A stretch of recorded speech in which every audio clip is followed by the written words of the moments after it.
Usoi! Samoa! Remember the Rock's pre-fight dance in Hobbs and Shaw? Well, an even more intimidating routine is the one followed by the New Zealand team. This dance has a long history, one that is steeped in culture and tradition. Hello, and welcome to Human Curiosity Hub. Today, we're going to talk about haka and the importance of this warrior dance. So, let us begin. The origins of the haka dance go back many years. Anyone with even a passing fascination with New Zealand, or rugby for that matter, has undoubtedly witnessed a performance of the haka. This is one of the most significant indigenous practices in New Zealand, which is sometimes referred to be a Maori war dance. Furthermore, their strength cannot be denied. Lines of people stamp their feet, beat their chests, bulge their eyeballs, and stick their tongues out in a rhythmic call and response ritual. When you see this dance performed, you can't help but be impressed. Despite its widespread notoriety, the haka is frequently misinterpreted. It is not a battle dance, and it's not only for boys. Exactly what does this haka dance symbolize? Well, you'll be amazed by how impressive this Maori custom really is. Before continuing this story, please support our channel with your subscription and leave a like to the video. Thank you so much. The haka is a Maori dance, and its meaning is clear from its direct translation. No one knows for sure when this dance was first performed, but it has wonderful ties to the tale about the Maori sun god Tamanutira. Tainror was the god's kid with one of his wives, Hinrumati, and he would dance for his mother. On scorching summer days, the air is said to move in a way that looks like a dance by him. This dance, designed to celebrate life, was inspired by wavering movement of light in the air. Different hakas were utilized for different occasions, and tribes added specialized features to their own dance until the dance grew to dominate social and communal aspects of Maori life.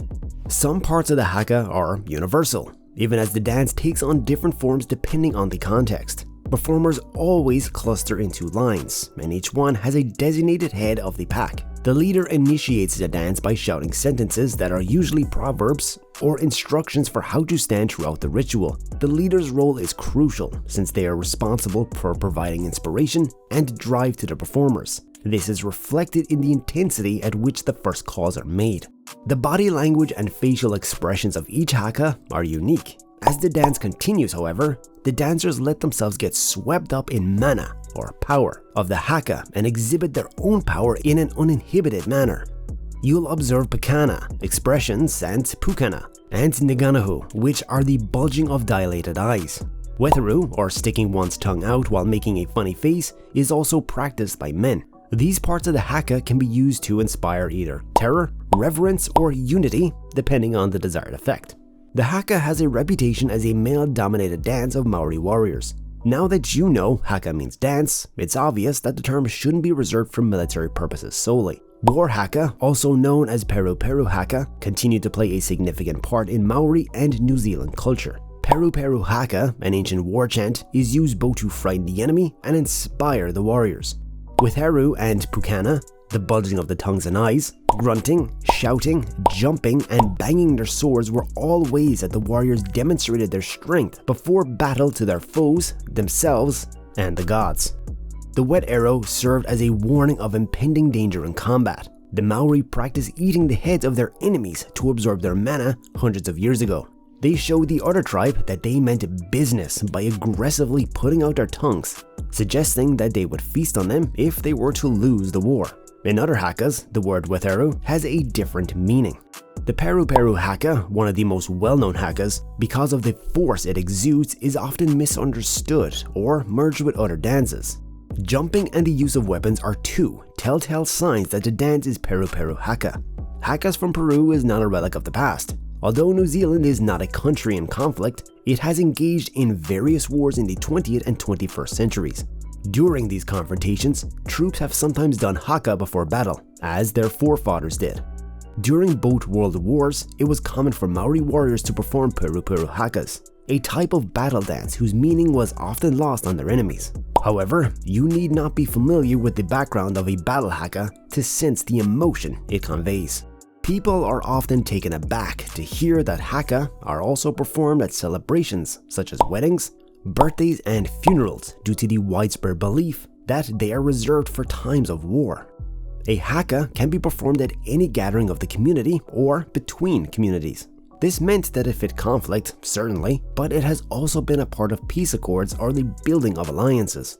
They are also done to honor someone with extraordinary power. When viewed in this light, it is easy to see why a haka would be performed at a wedding or to welcome important guests. Well, while this dance is powerful in its own right, it gained fame because of the All Blacks, New Zealand's rugby team. In the late 1880s, the squad began performing a haka before games, bringing widespread attention to the custom. Millions of people all over the world have seen the signature dance thanks to the televised spread of sports. However, contrary to popular belief, their signature dance is not a war haka. Instead, it is Ngari haka, which is a shorter, more improvised kind of haka meant to represent solidarity and fortitude. The dancers became fired up and pumped by some uplifting Ngari haka. This is the traditional form of haka dancing for ceremonies like weddings and funerals. Also, because of its focus on teamwork, it is ideally suited to the world of sports. The fact that the All Blacks haka, kamate, includes references to both life and death contributes significantly to the misunderstandings. The most crucial lines of the chant are, "I may die, I may die, I may live, I may live." Contrary to popular belief, the haka is not about fighting, but rather about narrowly fleeing from danger. The 1820s inspired Chief Te Raupara's Keimata when another chief and his wife hid him from his foes in a pit. The words express his fear that he might not make it through the night. It is stated that once Te Raupara was rescued by Chief Te Waragani and his wife Te Ranikoe, he immediately danced the kamate in thanks and celebration of his life. Oh, and the best thing is, this isn't only limited to the male rugby team. Many people believe that the haka can only be performed by men because it was a warlike dance. Well, it is the 21st century, and no one is going to leave women behind. That being said, female haka dancers do not replicate male haka routines word for word. For instance, wedero is only used by men, so you will never see a woman putting out her tongue in a haka because she is trying to imitate a man. Female performers, on the other hand, tend to scowl and purse their lips instead, and unlike males, they don't stoop to pick something up off the floor. Instead, they maintain a tall, erect stance with their feet apart or pointing in different directions. Nganahu is used by people of both sexes to express extreme emotion by enlarging and bulging the eyes. Some fans see the pre-game eyeballing ritual as an unsportsmanlike attempt to psych out the other team. Not all of the opposing teams are on board with it. While warming up for a match against the Wellington Hurricanes in 1996, the Wallabies decided to ignore the haka and instead face the opposition, a strategy that ultimately led to a record 43-6 loss. The Welsh team demonstrated their disdain in 2008 by remaining linked together at the conclusion of the haka rather than separating to begin the game. Instead, they kept their ground and tried to stare down the All Blacks for 2 minutes. So that's all for today, folks. We hope you enjoyed this video. Don't forget to subscribe to our channel and do hit that bell icon to stay notified of all of our future videos. And we'll see you next time. Take care.